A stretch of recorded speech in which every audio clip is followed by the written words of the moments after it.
ఈ హెడోనిజంలో ప్రాముఖ్యమైన విషయం ఏంటంటే, హెడోనిజంలో ప్రాముఖ్యమైన విషయం దేని గురించి మాట్లాడుతుందంటే, the pursuit of pleasure, sensual self intelligence అంటారు.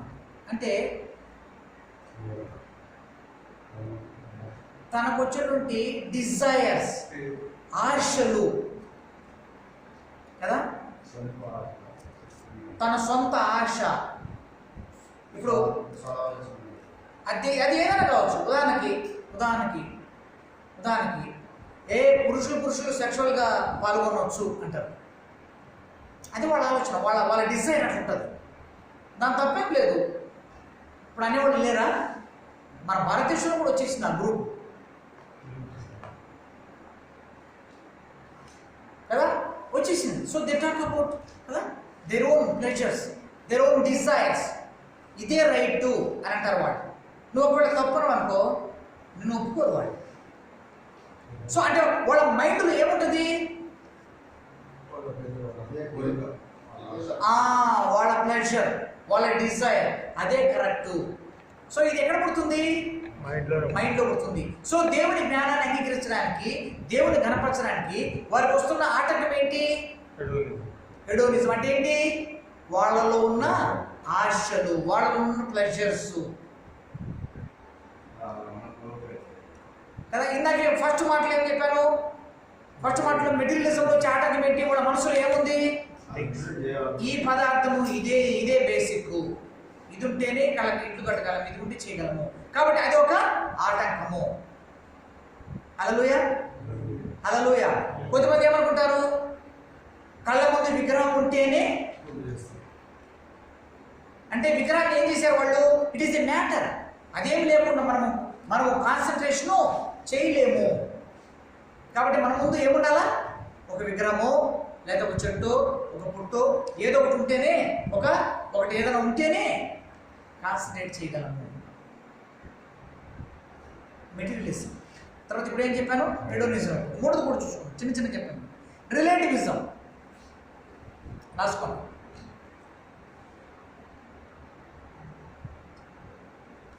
Third one is relativism. దీనికి ఇది ఏం చెప్తుంది చూద్దాం మనం. చిన్న మాట మీ కొరకు నేను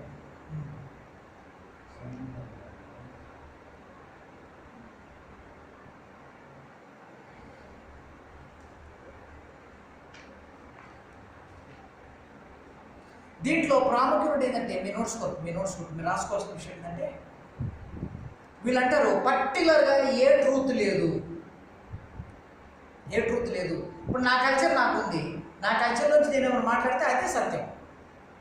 ఆయన వేరే కల్చర్ ఉంటుంది, ఆ కల్చర్ నుంచి మాట్లాడితే అంటే రిలేటివిటీ, అంటే దానికి అనుగుణంగా మాట్లాడతారు, అదే సత్యం.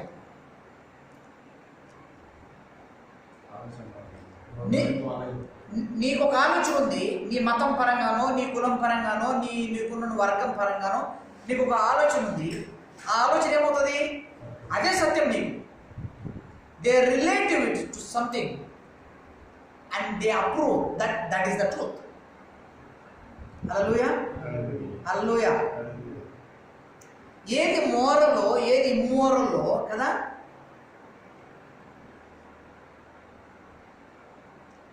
వాళ్ళకి డిఫరెంట్ లేకుండా చేస్తారు. అక్కడ మోరల్కి తేడా లేదా? మోర్టాలిటీకి ఇమ్మోర్టాలిటీకి తేడా లేదా? గుడ్కి బ్యాడ్కి తేడా లేదా? హల్లెలూయా. కాబట్టి దీన్ని కదా రిలేటివిజం అని అంటారు అన్నమాట. ఇప్పుడు నేను ఒక ఎగ్జాంపుల్ చెప్తాను. ఇఫ్ ఎ పర్సన్ బిలీవ్స్, నేను ఇక్కడ నా నోట్స్ నుంచి నేను మీతో మాట్లాడుతున్నాను, believes that abortion is normally wrong కదా, then it is wrong. Abortion లేదా పిల్లల్ని కదా మనం వచ్చి అయ్యో వద్దనుకుని కొంతమంది ఏం చేయిస్తారు? అబార్షన్ చేపిస్తారు కదా. అది రాంగ్ అనుకుంటే అది ఏమవుతుంది? రాంగ్ కాదంటే అది కరెక్టా? ఇప్పుడు అర్థమైంది మీకు? ఇప్పుడు నేనేమనుకుంటాను? రాంగ్ అనుకుంటాను నేను, అదే సత్యం. జశవంత్ ఏమనుకుంటాడు? రాంగ్ కాదు, అబార్షన్ చేయొచ్చు అనుకుంటారు. అది ఆయన దృష్టిలో ఏంటి? అదే ట్రూత్.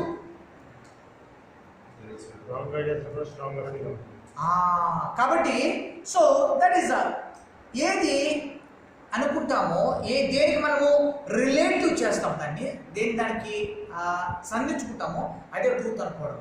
ఇదొక వర్గం. కాబట్టి సింపుల్ చెప్తాను. మన తెలుగులో సామెత ఉంది, నేను పట్టుకున్న కుందేలకు మూడు కాళ్ళు. జనరల్గా ఎన్ని ఉంటాయి? 4.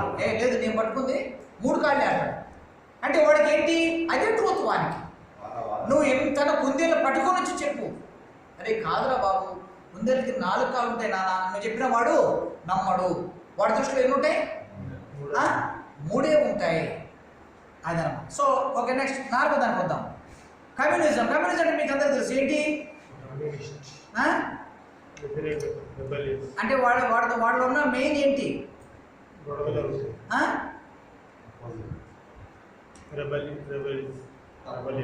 రెబలియస్ గా ఉండడము కదా కమ్యూనిటీలో. వాళ్ళు ఏమంటారంటే వాట్ దే బిలీవ్ కమ్యూనిటీలో అందరికీ ఏమంటారు? అందరికీ అంటే ఏంటి? ఆస్తులు అందరికి. ఇప్పుడు ఈయన 10 కోట్లు ఉన్నాయి, ఈయనకు ఓన్లీ 10,000 ఉన్నాయి, నాకేం లేవు, అది ఒప్పుకోరు. అందరికీ అందరు తెచ్చాడు పెట్టాలి. ఇప్పుడు కమ్యూనిటీ హాల్ ఉంది. కమ్యూనిటీ హాల్ అంటే ఏంటి? అన్ని కులాల వాళ్ళు, అన్ని వర్గాల వాళ్ళు, అన్ని మతాల వాళ్ళు వచ్చి ఆ హాల్ని వాడుకోవచ్చు, కార్యక్రమాలు చేసుకోవచ్చు.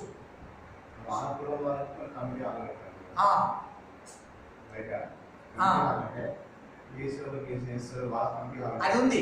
కానీ దీంట్లో అసలు కాన్సెప్ట్ ఏంటంటే ఇప్పుడు ఒకడు ఆ కమ్యూనిటీ తీసుకుంటే ఆ కమ్యూనిటీలో అందరూ వచ్చి దాన్ని వాడుకోవచ్చు. వాడు ఆ కమ్యూనిటీలో డబ్బున్నా లేకున్నా, నల్లోడైనా తెల్లడైనా, ఉద్యోగస్తులు లేకపోయినా, స్త్రీలు పురుషులైనా ఆ కమ్యూనిటీ వాళ్ళు అందరూ వచ్చి వాడుకోవాలి. సో అందుకని కమ్యూనిజం దాంట్లో వచ్చిందన్నమాట. దాంట్లో నుంచి నెగిటివ్ అనమాట. అందరూ ఇప్పుడు ఈయనకి డబ్బు బిల్డింగ్ కట్టుకుంటాడు, దాన్ని ఒప్పుకోరు. ఆయన కారు కొనుక్కుంటాడు, ఒప్పుకోరు. అందరికీ ఉండాలి. నీ కారు ఏం చేయాలా? ఆయనకి ఇవ్వాలి, ఈయనకి ఇవ్వాలి. నీ బిల్డింగ్ నేను వాడుకోవాలి, ఆయన వాడుకోవాలి. So communist. Hallelujah. So communist అనమాట. సో ఇవన్నీ ఏంటంటే all according to their ability and needs. వారి ఎబిలిటీ మీద, వారి అవసరాల మీద ఆధారపడి ఉండేటువంటి తత్వము. చూసారా? కాబట్టి వాళ్ళ మనస్సులో ఏముంటుంది? ఇదే ఉంటుంది. కాబట్టి వాళ్ళు సత్యదేవుని తెలుసుకోవాలన్నా, లేకపోతే వాళ్ళకి మంచి తలంపులు రావాలన్నా, లేదు దేవుని వాక్యాన్ని అంగీకరించాలన్నా వాళ్ళకున్న అడ్డంకి ఏంటి? ఇప్పుడు అడ్డంకి ఏంటి? Communal thoughts. అదనమాట. సో అది మైండ్లో ఉన్నంతకాలం వాడు ఏం చేయలేడు? సత్యాన్ని ఎరగలేడు. కాబట్టి అది వాడికి అడ్డంకు. ఇప్పుడు నేను చెప్పింది మీకు అర్థమవుతుందా? సో స్ట్రాంగ్ హోల్డ్స్ ఏంటి? డెవిల్ ఏమేమి వాడతాడు? ఓల్డ్ సిస్టమ్ చెప్తున్నా మీకు. ఓల్డ్ సిస్టమ్లో ఏముంటాయి? ఇవన్నీ ఉంటాయి. ఆయన అనుకుందే సత్యం, ఈయన డిజైర్సే ఆయన కావాలి. నేను కమ్యూనిస్టులుగా ఉంటాను, నాదే నా కరెక్ట్ అని అనుకుంటాను. ఇవన్నీ ఎక్కడున్నాయి? సొసైటీలో ఉన్నాయి, లోకంలో ఉన్నవి. ఈ లోకంలో ఉన్నదంతా ఎక్కడ పనిచేస్తుంది? మనిషిలో మైండ్లో పనిచేస్తుంది. కాబట్టి ఇవన్నీ ఏమైపోయినాయి? ఆటంకాలుగా.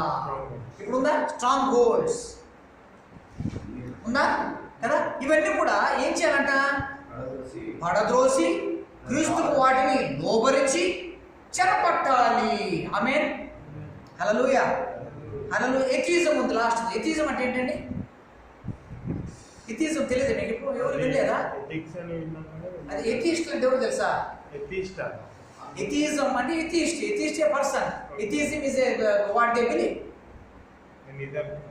ఎథియిస్టులు ఎవరంటే people those who don't believe God. దేవుడు లేడు అని నమ్మేవాళ్ళు నాస్తికులు. ఆస్తికులు అంటే ఎవరు? దేవుడు ఉన్నాడని నమ్మేవాడు.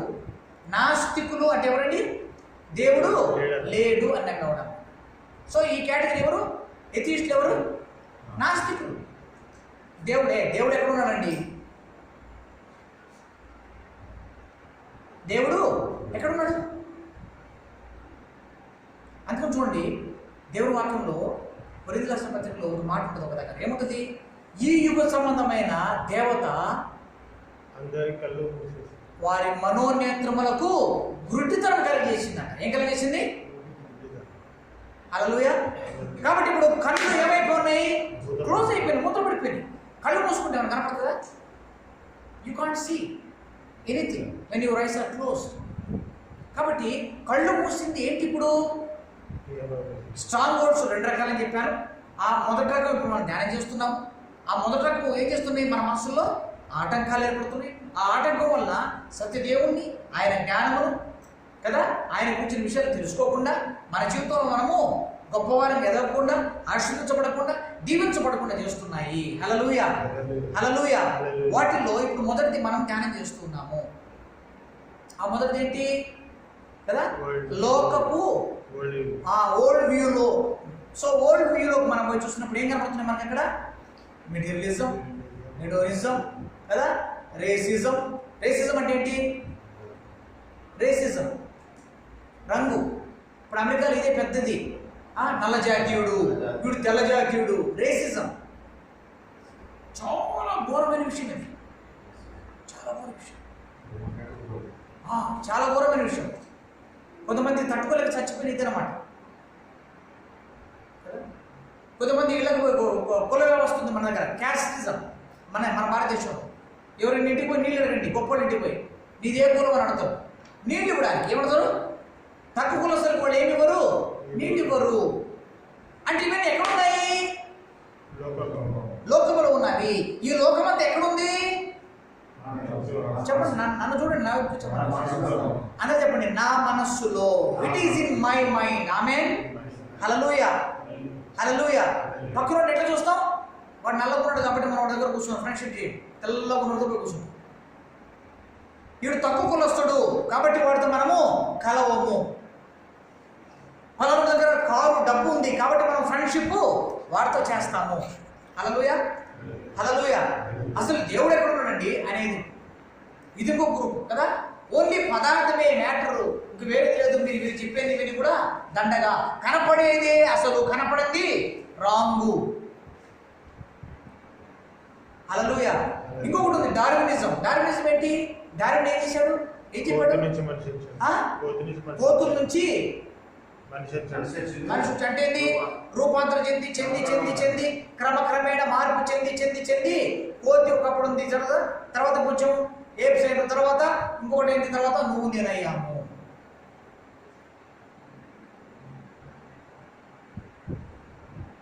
ఇవన్నీ ఏంటి? లోకపు వ్యూ. లోకపు వ్యూ. లోకం ఎట్లా చూస్తుందో లోకములు ఇవన్నీ ఉన్నాయి. అందుకే చూడండి, నువ్వు పోయి ఒక వ్యక్తికి చెప్పండి, అరే నాయన ఇట్లా నడవకు, ఆడ పడతావానంటే వాడు ఒప్పుకోడు వెంటనే. కాదు కాదు, ఏం పడను అని పోతాడు. అంటే వాడి వ్యూ ఏంటి? వాడి వ్యూ అదే, వాడి మనసులో నాటకం అదే. పడినప్పుడు తెలుస్తుంది. ఏం తెలుస్తుంది? అరే పడ్డానే, కాలు ఎరిగింది. చూసారా? ఆ వ్యూలో ఉంటారు. ఆమేన్. కాబట్టి ఇదంటారా కదా, ఈ వ్యూలో ఉంటాము. ఈ రాత్రి కదా, ఆల్ దీస్ కదా isms are mental strong holds. ఏంటంటే ఇవన్నీ కూడా ఈ ఇజమ్స్. ఇప్పుడు చెప్పేటోళ్ళు ఈ ఇజమ్స్ అన్ని కూడా ఏం ఇజమ్స్? మెటలిజం కానీ, ఎథిజం కానీ కదా, రేసిజం కానీ, ఆల్ దీస్ ఇజమ్స్ అన్ని కూడా ఏంటంట? Mental strong holds. అందరూ చెప్పండి కదా, మానసికమైనటువంటి ఆటంకాలు కదా, మెంటల్ ఆబ్స్టికల్స్. మానసికంగా మనకున్నటువంటి ఆటంకాలు. హల్లెలూయా, హల్లెలూయా, హల్లెలూయా. దేవుడి గురించి జ్ఞానం తెలుసుకోకుండా, దేవుడి సిద్ధులు ఎరగకుండా, మన జీవితాలు మారకుండా, మన బ్రతుకుల్లో రూపాంతరం రాకుండా చేసేటటువంటి వాటిల్లో ఈ మొదటి కేటగిరీ ఇది. ఆమేన్. రెండోది చూద్దాం. సెకండ్ చూద్దాం. Can be A personal attitude. రెండోది ఏంటి? మన వ్యక్తిగత వైఖరి. యాటిట్యూడ్ అంటే వైఖరి కదా, పర్సనల్ కదా. ఒక స్ట్రాంగ్ హోల్డ్ కావచ్చు కదా, మన వ్యక్తిగతమైనటువంటి కదా వ్యూ, మన పర్సనల్ వ్యూ కూడా ఆటంకము కావచ్చు కదా. దాంట్లో ఏంటి మెయిన్ ఏముంటుంది చెప్పండి, మెయిన్ ఏముంటుంది చెప్పండి? ఫియర్. రాసుకోండి, ఫియర్ ఒక ఆటంకము కదా. గిల్ట్ ఒక ఆటంకం కావచ్చు కదా. ఇన్సెక్యూరిటీ ఒక ఆటంకం కావచ్చు.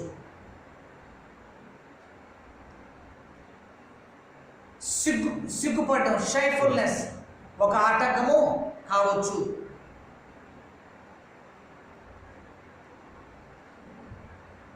ఇవన్నీ కూడా మన వ్యక్తిగత వ్యూ అన్నమాట. ఇదంటే ఏంటి? వ్యక్తిగతంగా. సపోజ్ దీనికి ఎగ్జాంపుల్ చెప్తాను. వ్యక్తిగతంగా ఇప్పుడు దేవుడి గురించి తెలుసుకోవాలి, దేవుడి జ్ఞానం కావాలి, లేకపోతే నేను నా జీవితం మార్చుకోవాలి, రూపాంతరం కలగాలి అన్నప్పుడు వ్యక్తిగతంగా వీటిలోంచి చెప్పండి మీరు, వ్యక్తిగతంగా ఎలా ఆటంకంగా ఉంటుంది? ఉదాహరణ గిల్ట్. గిల్ట్ అంటే ఏంటి? మనసులో ఉన్నటువంటి ఒక తప్పిద భావము. అయ్యో నేను ఒక తప్పు చేశానే, అయ్యో నేను ఒక అబద్ధం చెప్పానే, అయ్యో నేను ఒక పాపం చేశానే, కాబట్టి నేను మందిరానికి రాను, కాబట్టి నేను ప్రార్థన చేయను, కాబట్టి నేను వాక్యము చదవను. సో ఏమైపోయింది? ఇప్పుడు నీ ఆశీర్వాదానికి మధ్యలో ఏమొచ్చింది? ఒక ఆటంకం వచ్చింది. ఈ ఆటంకం ఏం ఆటంకము? నీ వ్యక్తిగతంగా నీలో ఉన్నటువంటి కొన్ని యాటిట్యూడ్స్. ఇందాక ఏం చూసాం? మొట్టమొదటి ఏం చూసాము? ఓల్డ్ వ్యూలో చూసాం. రెండో పాయింట్ ఏంటి? ఇప్పుడు నీ పర్సనల్ వ్యూ. ఆమేన్. రెండోది ఏంటి? పర్సనల్. ఇప్పుడు ఏం చెప్తాను నేను? ఏముంటాయంట? It may be fear, it may be guilt, it may be insecurity, it may be anger, కోపం కావచ్చు, ఇట్ మే బి ప్రైడ్, నీరున్న గర్వం కావచ్చు, ఇట్ మే బి ఈగో కదా, నేనే అన్నది కావచ్చు కదా, ఇట్ మే బి సెల్ఫిష్నెస్, స్వార్థం కావచ్చు, ఇట్ మే బి జెలసీ, అసూయ కావచ్చు. హల్లెలూయా. ఇవన్నీ ఎక్కడుంటాయి? మనలో ఉంటాయి. హల్లెలూయా. ఇవన్నీ కూడా నీ మనసులో పనిచేస్తూ ఉంటాయి. ఏం కాకుండా? దేవునికి దగ్గరకు రాకుండా, దేవుని జ్ఞానం తెలుసుకోకుండా, నీ జీవితంలో రూపాంతరం పొందకుండా, నువ్వు ఆశ్రయించబడకుండా, నువ్వు దీవించబడకుండా ఇవన్నీ పనిచేస్తూ ఉంటాయి. ఎక్కడి నుంచి పనిచేస్తుంటాయి? నీ మనసులో నుంచే పనిచేస్తుంటాయి మళ్ళీ. ఆమేన్. హల్లెలూయా. ఇప్పుడే ఒక ఎగ్జాంపుల్ చెప్పుకున్నాం. ఏంటి? నీలో ఒక గిల్ట్ ఉంది. అంటే ఏంటి? అయ్యో నేను నిన్న అబద్ధం చెప్పానే, నేనంటే వాడిని ఇంకా నేను కలిస్తూ వాడిని ఏమని అంటాడేమో. మళ్ళీ కలిస్తే మీరు ప్రార్థన చేసుకుంటారు, కలిస్తే ఏమవుతారు? ప్రార్థన చేసుకుంటారు. కానీ కలవకుండా ఏమైపోయింది? అడ్డం వచ్చేసింది. ఏం అడ్డం వచ్చింది? గిల్ట్. ఈ గిల్టీ కాన్షియస్ అది ఎక్కడ పనిచేసింది? నీ మనసులో పనిచేసింది. మనసులో పనిచేయడం వల్ల ఏమైపోయింది? క్రియారూపం అయిపోయింది. నువ్వు వెళ్ళలేకపోయావు. ఇప్పుడు మీకు అర్థమవుతుందా? సెకండ్ వ్యూ అర్థమవుతుందా?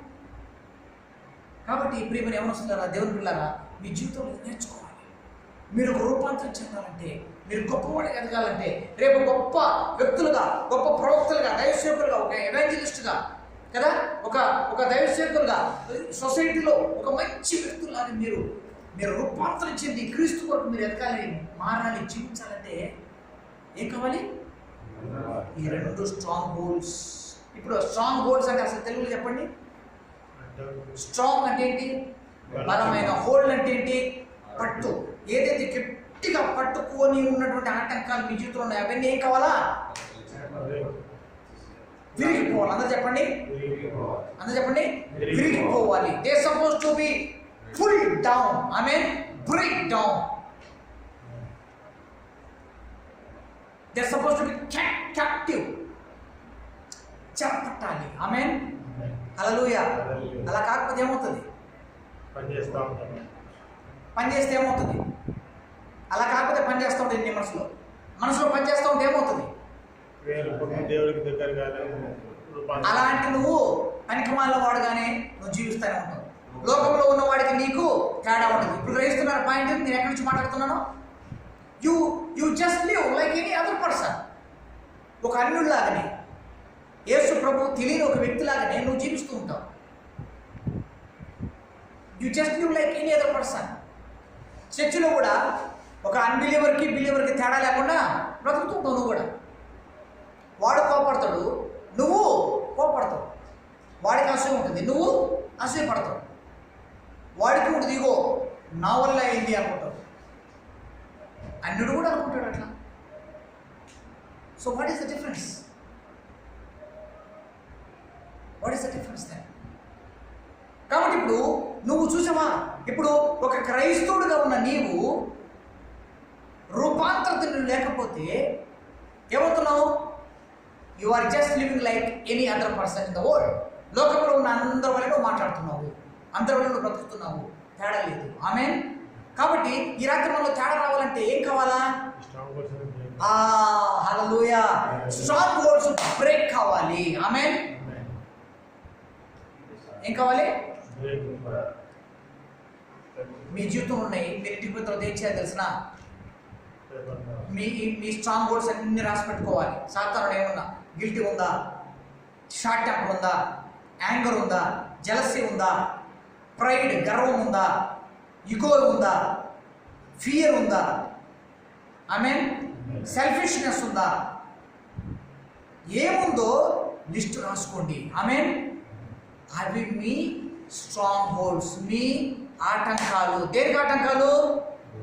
దేవుడి గురించి తెలుసుకోవడానికి, క్రీస్తువులో రూపాంతరం చెందడానికి, ఒక నిజ క్రైస్తవుడుగా ఎదగడానికి, గొప్ప నాయకుడిగా, ప్రవక్తగా, దైవసేవకుడిగా, ఒక పనికొచ్చే సాధనంగా, పాత్రగా ఎదగడానికి ఆటంకము. ఆమేన్.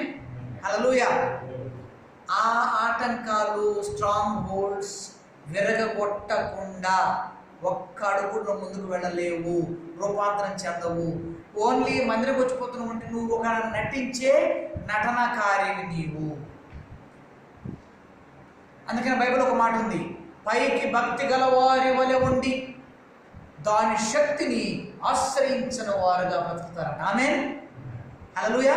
పైకి ఎలా కనపడుతున్నారు?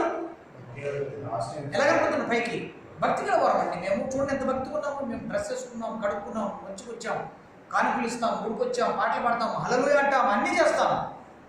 గేటు దాడుతూనే తిరిగి మా పనులు మేము చేస్తాము. అంటే ఏముంది? మీలో ఏం కాలేదు? రూపాంతరం కాలేదు. రూపాంతరం కాలేదు ఎందుకు? ఈ మనసులో అవే ఆటంకాలు, అవే బంధకాలు ఉన్నాయి. ఎందుకున్నాయి? ఇంకా అవి విరగొట్టబడలేదు. ఆమేన్. కాబట్టి you are same like any other person. అలాగే నువ్వు బ్రతుకుతున్నావు. హల్లెలూయా, హల్లెలూయా, హల్లెలూయా. బైబిల్ గ్రంథం ఏం చెప్తుందంటే వాటిని మనం ఏం చేయాలంటే, నా దగ్గర ఏముందంటే నేను రాసుకున్నాను. Bible says we are to tear them down. Amen. మనం వాటిని ఏం చేయాలంట? చింపివేయాలంట మనం. ఆమేన్. రాసుకోండి, మీకు ఇష్టం వచ్చిన భాషలో రాసుకోండి.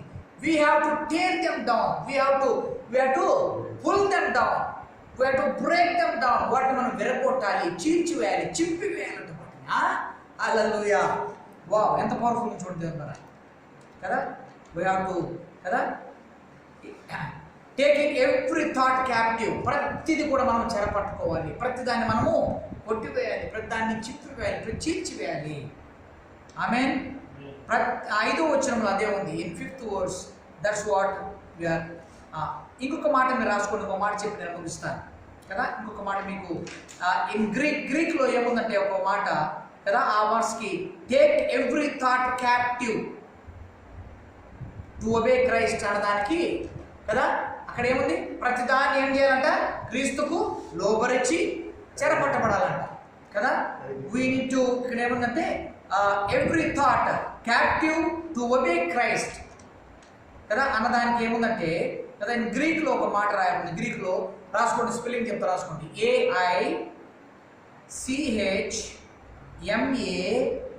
AICHMALOTIZO. ఐచ్మెల్టిజో. AICHMALOTIZO. ఐచ్మెల్టిజో అన్నదానికి ఇట్ మీన్స్ టు కంట్రోల్. రాసుకోండి, టు కంట్రోల్, అధీనపరచు, టు కంట్రోల్, టు కాన్క్వర్. రాసుకోండి, to control, to conquer, control చేయడానికి, జయించడానికి. మూడోది to bring in to submission, అంటే దాన్ని కదా అధీనంలోకి తీసుకురావడానికి, to bring in to submission అని అర్థం అంట. గ్రీకులో ఆ పదానికి.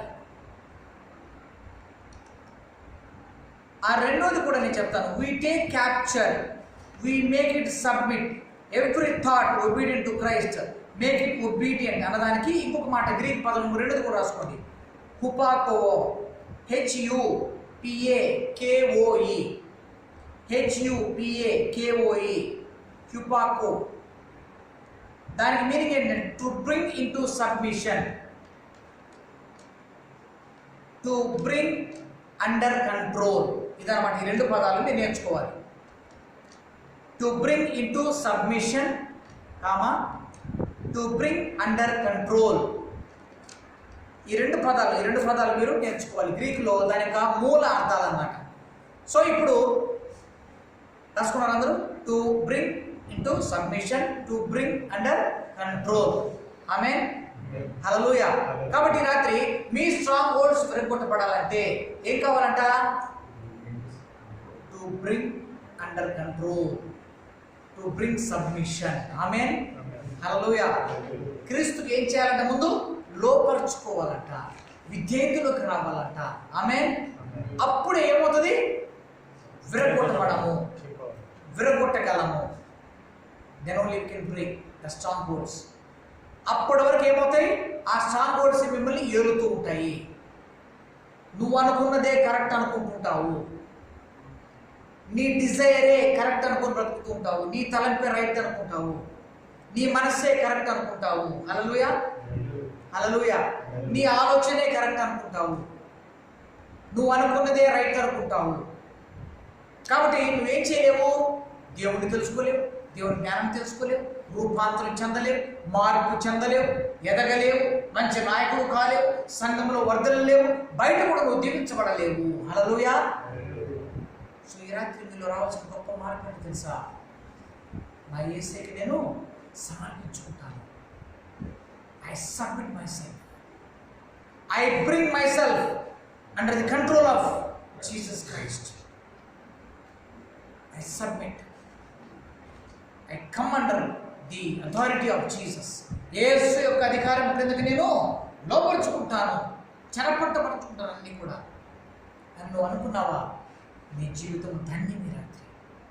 అటువంటి కృప దేవుడు సమృద్ధిగా వెలుచున్న వారికి అందరికీ దయచేయను గాక.